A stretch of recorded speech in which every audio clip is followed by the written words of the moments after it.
ስፔን ሀገር ውስጥ በሚገኝ ካሴንጎሮ የተባለ ከተማ ውስጥ ፈርዲናንድ የተባለ ጡንቻ ይኖራል። ከሌሎቹ በጣም የተለየ ነው። እኩዮቹ እንደ አባታቸው ጠንካራ መሆን ሲፈልጉ፣ ፈርዲናንድ ግን ሰላማዊና ጸብ የማይፈልግ ጡንቻ ነው። ጊዜው የሚያሳልፈው አበቦችን በማብራትና በማሸሽ ነው። አንድ ቀን ፈርዲናንድ መሃል ሜዳ ላይ የበቀለ አበባ እያጠጣ ሳለ አንድ ቀን መኪና በመምጣቱ ሁሉም ጡንቻዎች ተደስተው ነበር።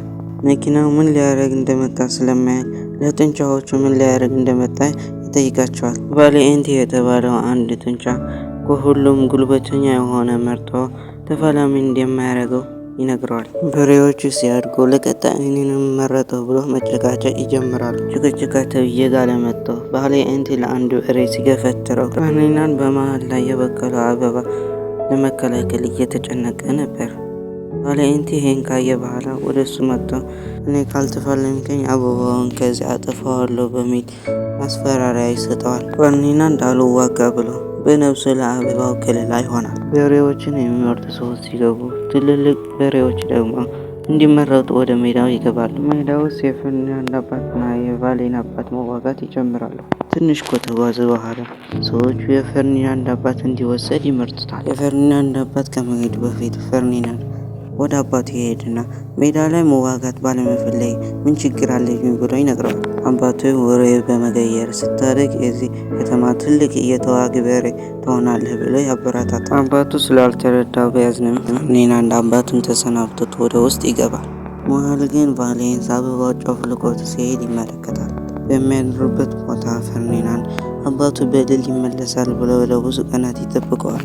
አንድ ቀን ግን የጽዳት ሰራተኛው በሩ ይከፍተውና ፈርዲናንድ አባቱን የወሰደው መኪና እንደተመለሰ ይረዳል። አባቱን ለማየት ወደ ውጭ ይወጣል። መኪናው ግን ሙሉ በሙሉ ባዶ ነበር።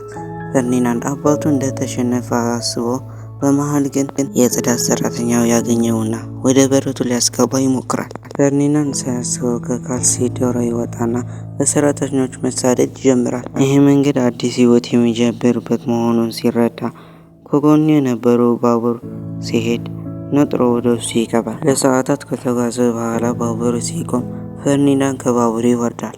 መንገዱ ስለማያውቀው በጫካ እየተጓዘ ሳለ የአንድ ውሻ ድምፅ ይሰማና ለማምለጥ ብሎ ሊሮጥ ሲል ወደ አንድ ገደል ይዘድፋል። በጠዋቱ ከእንቅልፉ ሲነቃ አንድ ትንሽ ልጅ ስትጠጋው ይመለከታል። ፈርዲናንድ በመጀመሪያ ኒናን ፈርቷት ነበር። ነገር ግን እሷም እንደሱ አበባ እንደምትወድ ሲያውቅ ጊዜ እሷን ለመቅረብ ይወስናል። ፈርዲናንድ ከኒና ጋር ከበረቱ ይወጣና አካባቢው መጎብኘት ይጀምራሉ። ፈርዲናንድ በመንገድ የሚገኙ አበባዎችን እያሸተተና ሙሉ ቀን ከኒና እየተጫወተና አባቷን እያገዘ እንደሱ እያለ ይቀጥላል። ከተወሰኑ ዓመታት በኋላ ግን በጣም ትልቅ የበሬ ይሆንና የዚህ ቤተሰብ መኖሩን አሁንም ይቀጥላል። ፈርዲናንድ አሁን ትልቅ በመሆኑ የቤተሰቦቹ አበባዎችን ውሃ በመጠጣት ይረዳቸዋል። አንድ ቀን ፈርዲናንድ ትንሽ ራቅ ብሎ ወደ ነበረው ከተማ ብቻውን ይሄዳል። በዛም በገበያው የሚገኙ አበቦችን እያሸተተ ሳለ ሳያስበው የሆኑ ሰዎች በገመድ አስረው ይዙታል። የበሬ መዋጋት ዝግጅት ስለነበረ ወደ ዝግጅት ይወስዱታል። ጋዜጠኞቹ እየዘገቡ ስለነበረ ኒን በቤቷ ሆና በቲቪ ታየውና ፈርዲናንድን ለማዳን ወደ ዝግጅቱ ከአባቷ ጋር ትመጣለች። የዝግጅቱ ቀን ሲደርስ አንዲት ሴት ኤልፒመሩን እንዳየችው በእጇ የነበረው አንድ አበባ ትወረውራለች። ራስ ወዳድ ስለነበር ዝም ብሎ ነበር መሬት ላይ የጣለው። በዛም ሰዓት ኤልፒመሩ ፈርዲናንድ ያለበት ቦታ እንዲከፈት ይወስንና በተረጋጋ መንፈስ ወደ ሜዳው ይገባል።